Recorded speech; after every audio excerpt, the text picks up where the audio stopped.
What if I told you that 8 people, including 6 children, were bludgeoned to death with an axe while they slept in their beds, and 113 years later, no one has ever been convicted? June 10th, 1912, Villisca, Iowa. The Moore family and 2 young overnight guests, all of them, murdered in complete silence. And the crime scene itself, it wasn't just violent, it was bizarre. Their faces were covered. Every single mirror in the house was draped with cloth. It suggests a killer who knew the layout of the house perfectly, someone who was comfortable in that space. But the investigation, it just fell apart. Completely. The crime scene was contaminated within hours. We're talking hundreds of townspeople just walking through.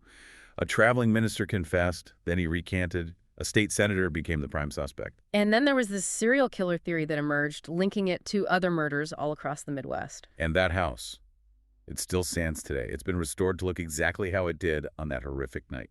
Some people say the spirits of the family never left. But the real horror, the killer was never caught. Welcome to Whispers of Crime podcast show. Subscribe to Whispers of Crime on YouTube. Follow us on Apple Podcasts, Spotify, iHeartRadio, Spreaker, and other podcast platforms. So to really understand the shock of this crime, you have to understand Villisca in 1912.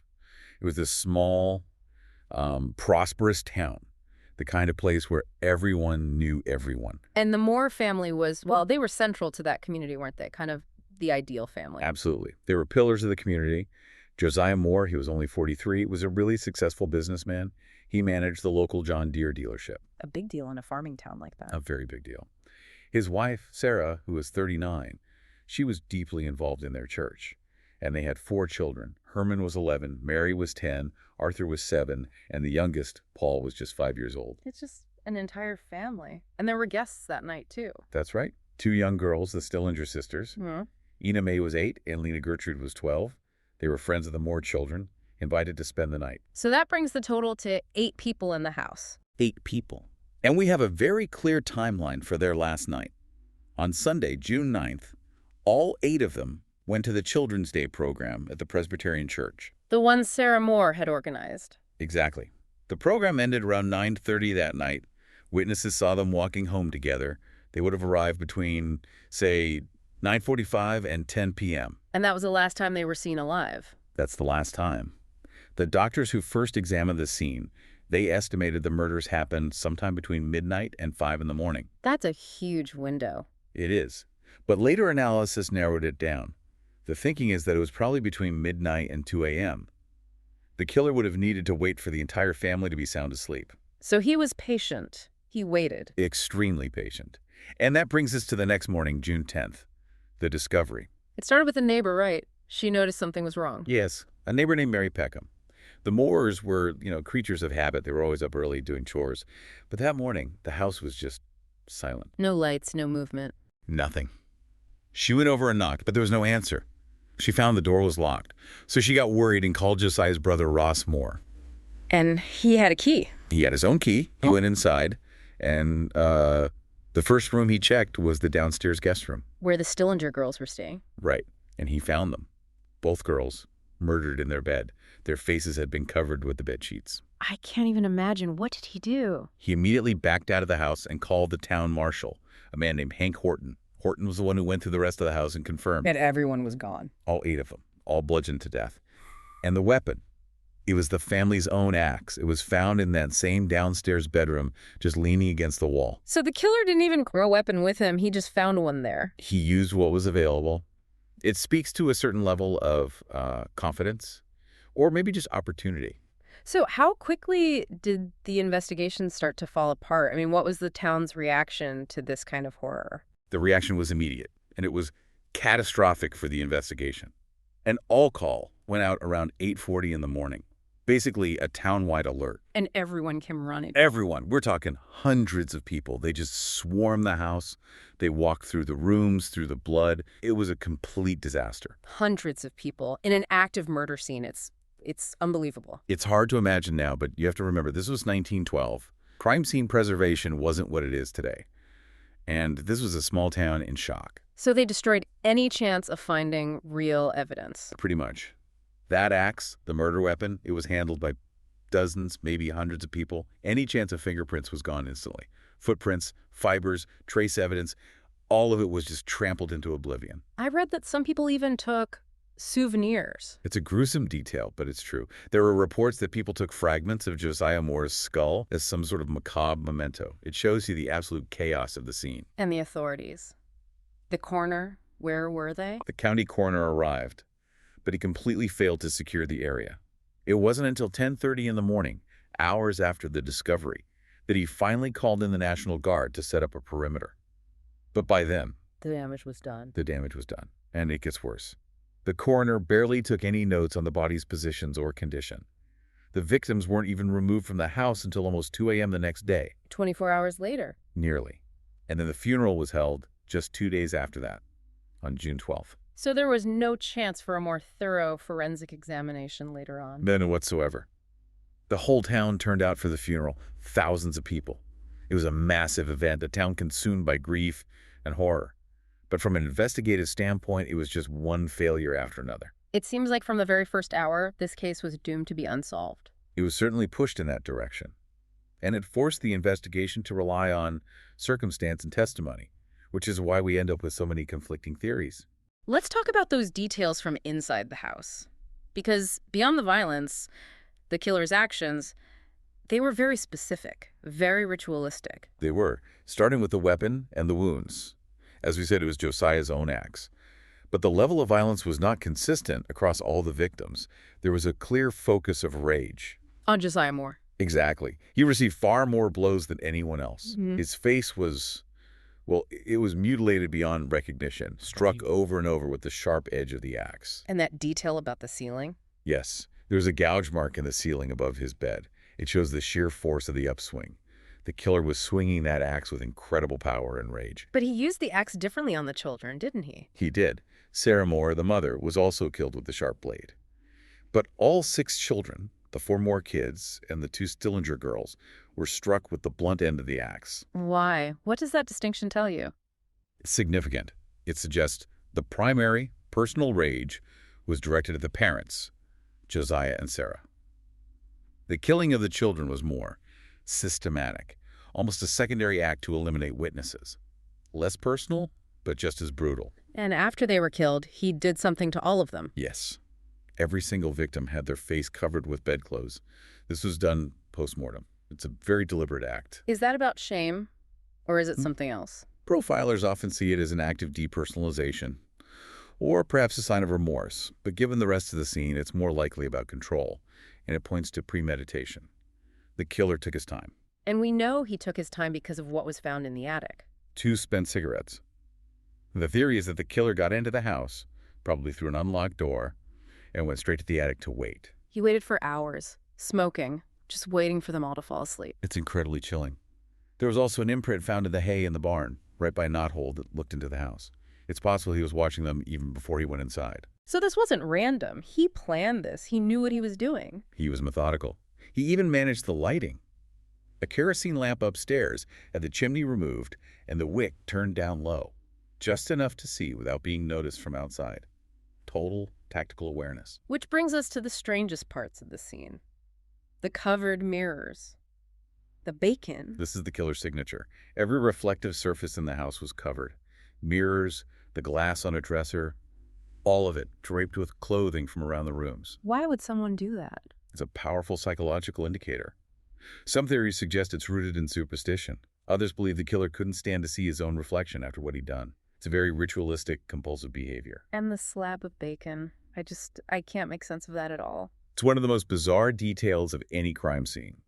A 4-pound slab of bacon was taken from the icebox and left on the floor in the downstairs bedroom, right next to the axe. Was there any reason for it?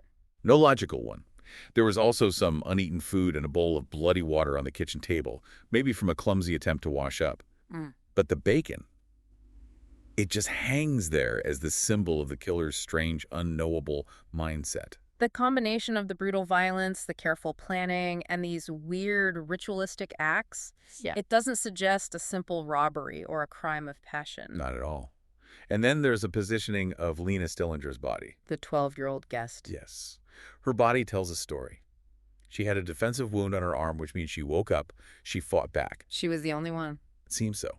Her body was found lying crosswise on the bed, not how she would have been sleeping. Her nightgown was pushed up, and her undergarments had been removed. Was she sexually assaulted? There was no forensic evidence of it. But the act itself, the post-mortem staging of her body, is a form of desecration.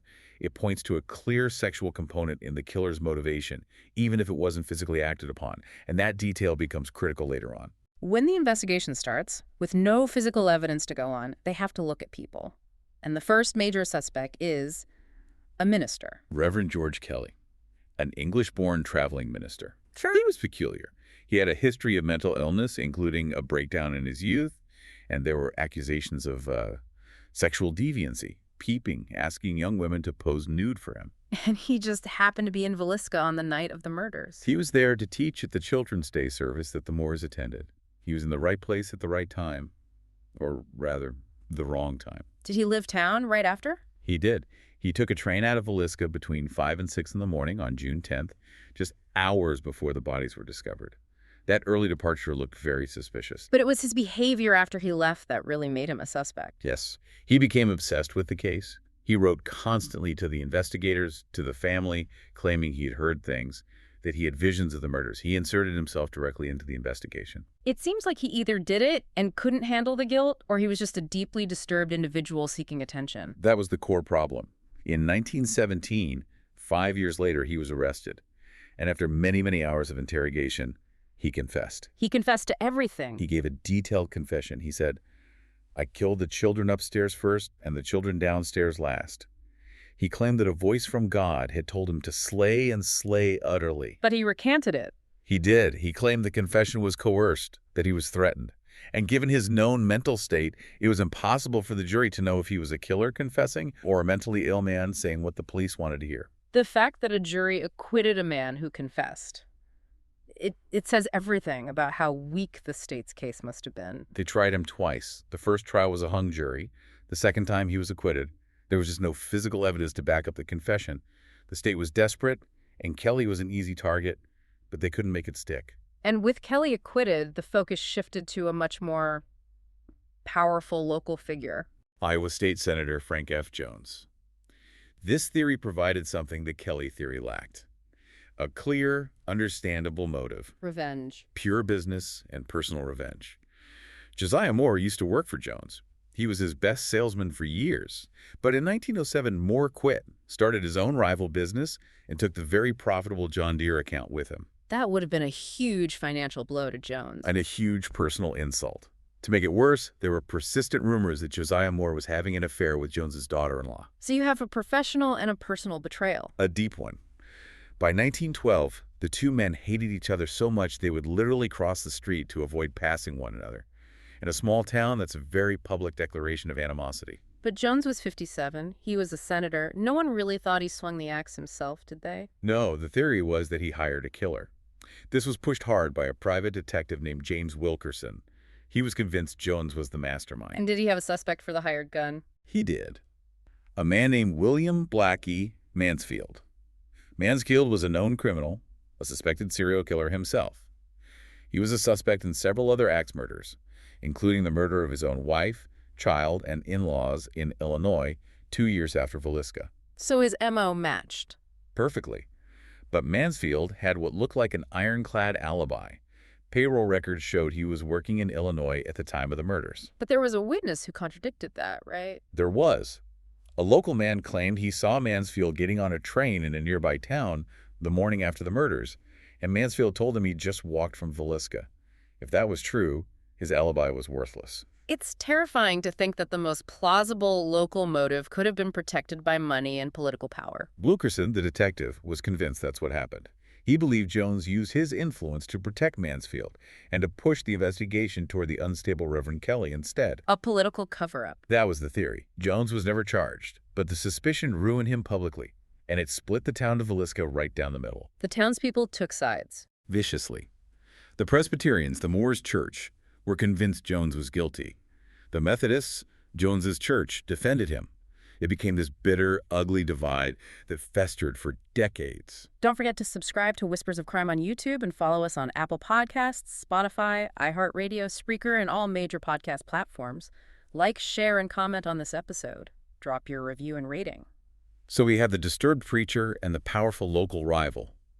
But there's a third major theory, one that suggests Villisca wasn't about local grudges at all. The transient serial killer. Exactly.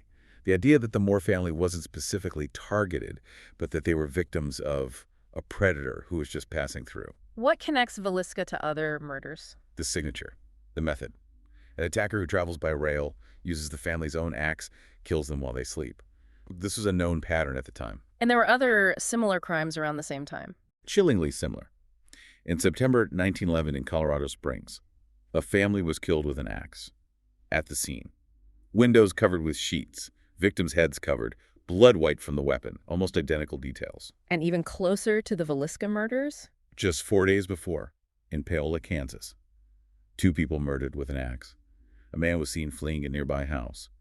It strongly suggests the killer was active in that very region, moving along the railway lines in the days leading up to June 10th. Were there any specific transients who were looked at? A few. There was a man named Andrew Sawyer. He showed up in a nearby town early on the morning of the murders. His clothes were wet and muddy, and he was apparently obsessed with the case. But police records eventually showed he was in jail elsewhere that night. So another dead end. Right. And then there's a modern theory from a 2017 book called The Man from the Train. This one ties everything together. It attempts to. The authors propose the killer was a man named Paul Mueller, possibly a German immigrant. They link him, through pattern analysis, to dozens of family axe murders across the country between 1898 and 1912. Dozens. How many victims are we talking about? They believe he killed at least 59 people, maybe more than 100. An incredible spree of violence that went completely undetected because the crimes were in different states and nobody was connecting the dots. And his signature matches Villisca perfectly. To a T. The covered mirrors, using the blunt end of the axe, the proximity to railroads, and importantly, it provides a motive for the staging of Lena Stillinger's body. The sexual component. The authors argue that the killer's primary motive was a sadistic sexual attraction to young, prepubescent girls. The staging of Lena wasn't a random act. It was the entire point of the crime for him. The murders were just the means to that end. That makes the slab of bacon make a different kind of sense, a horrifying one. It reframes it as part of that grotesque psychosexual ritual.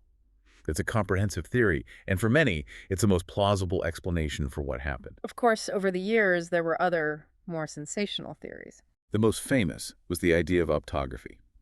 The rumor that the killer's image had been burned onto the retinas of one of the victims at the moment of death. Like their eye was a camera. Exactly. It was total pseudoscience, completely debunked, but it shows how desperate people were for any kind of answer, any clue to identify the monster who did this. So when you look at all of it, the bungled investigation, the conflicting suspects, why does this case remain unsolved? The core reason is that catastrophic contamination of the crime scene. Without physical evidence, all you have is unreliable testimony and circumstantial theories. You can't prove any of them beyond a reasonable doubt. And once Reverend Kelly was acquitted, the state just gave up. Essentially, yes. The official investigation just died. No one else was ever charged with the murders. But the house is still there, a physical reminder. It is. It was bought in the 1990s and meticulously restored to its 1912 condition. Today, it's a museum. And a tourist attraction for ghost hunters. Yes. It's become a major site for paranormal tourism. People pay to spend the night, hoping to experience something. They report hearing children's voices, seeing shadows. It's just devastating that the place where 8 people, 6 of them children, were so violently murdered is now an attraction, a monument to an unsolved horror. It ensures the tragedy is never forgotten, but it also blurs the line between historical fact and folklore. For the town of Villisca, it remains this defining traumatic event. The case is, and always will be, unsolved. We know the killer spent time in the house after the murders, covering mirrors, dimming the light, staging the body of Lena Stillinger. This suggests a need for control, possibly an internal shame or a ritual that was vital to them. If the killer was truly the efficient, nomadic Paul Mueller, what psychological weight did that ritual carry that allowed him to continue his spree undetected across state lines? That haunting question, the mind behind the axe, is the secret Villisca still keeps. Don't forget to subscribe to Whispers of Crime on YouTube and follow us on Apple Podcasts, Spotify, iHeartRadio, Spreaker, and all major podcast platforms. Like, share, and comment. Give us your positive review and rating. If you possess historical records, original documents, or new information related to the Villisca murders, please contact professional historical researchers and law enforcement agencies dedicated to cold cases from this era. The search for justice for the Moore and Stillinger families continues.